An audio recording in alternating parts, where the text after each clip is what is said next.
എല്ലാവരും സുഖമായിട്ടിരിക്കുന്നില്ലേ? ഇന്ന് ഞാൻ ഫ്രൂട്ട് സാലഡാണ് ഉണ്ടാക്കാൻ പോകുന്നത്. നമുക്ക് കാണാം. പാക്കറ്റ് പാലാണ് എടുത്തിരിക്കുന്നത്.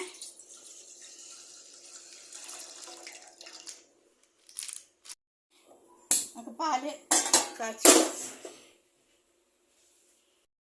ഇത് പാലിൻ്റെ അകത്ത് ഒഴിക്കുമ്പോൾ കട്ട കെട്ടാതിരിക്കാനായിട്ട് ഒരു സ്പൂണ് പാലെടുത്ത് അത് ഒരു 2.5 സ്പൂണ് കസ്റ്റേർഡ് പൗഡർ ഇട്ട് ഇത് ഇളക്കി വെച്ചിരിക്കുക. അപ്പോൾ പാല് തിളക്കുമ്പോഴത്തേക്ക് നമുക്ക് ഇതിൻ്റെ അകത്തോട്ട് ഒഴിക്കാം.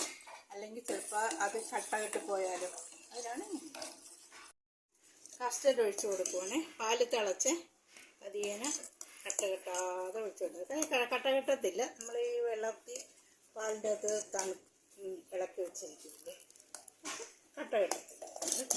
കൊണ്ടിരിക്കുന്നു. നമ്മൾ പഞ്ചസാര ഇട്ട് കൊടുക്കാം. നമുക്ക് ഇഷ്ടത്തിനുള്ള നമ്മുടെ ആവശ്യത്തിനുള്ള പഞ്ചസാര ഇടാവുള്ളൂ. ചിലർക്ക് കൂടുതൽ വേണ്ട, ചിലർക്ക് കുറച്ച് മതി പഞ്ചസാര. നമ്മൾ വീട്ടിലുണ്ടാക്കുന്നതല്ലേ, നമ്മൾ അതനുസരിച്ച് കടകളിൽ ഇപ്പോൾ കഴിക്കുന്നതല്ല. അത് കറക്റ്റായിട്ടും എല്ലാവരുടെയും പോലെ നമ്മൾ വെച്ച് നമുക്ക് വേണ്ടിയിട്ട് നമ്മൾ ചെയ്യുന്നതല്ലേ. അപ്പോൾ നമ്മുടെ ഇഷ്ടത്തിനുള്ള മധുരം ഇട്ടാൽ കേട്ടോ. ഇത് കുറുകിയിരിക്കുവാണ്. ഇനി നമ്മൾ ഇറക്കി വെക്കുവാണ്. ഇറക്കി വെച്ച് തണുത്ത് കഴിയുമ്പോഴത്തേക്കേ നമ്മൾ ഫ്രിഡ്ജിൽ വെക്കത്തുള്ളൂ, തണുപ്പിക്കാനായിട്ട്. എല്ലാം അഴിഞ്ഞ് വെച്ചിരിക്കുവാണ്.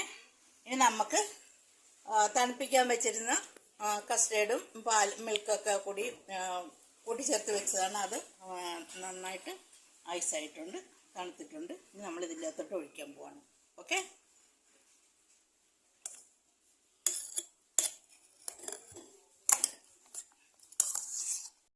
ഒഴിച്ച് എല്ലാം കൂടി മിക്സ് ചെയ്ത് കണ്ടോ.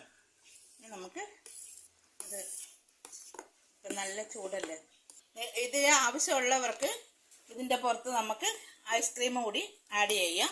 പക്ഷെ ഞങ്ങൾ ഉപയോഗിക്കുന്നില്ല. അത് ഓപ്ഷനാണ്. വേണ്ടുന്നവർക്ക് ചെയ്യാം. ഐസ് കൂടി കപ്പിൻ്റെ മേളിൽ വെച്ച് ഉപയോഗിക്കാം. ഓക്കെ, ഇനി അപ്പം അടുത്തൊരു വീഡിയോ ആയിട്ട് വരുന്നവർ ബൈ.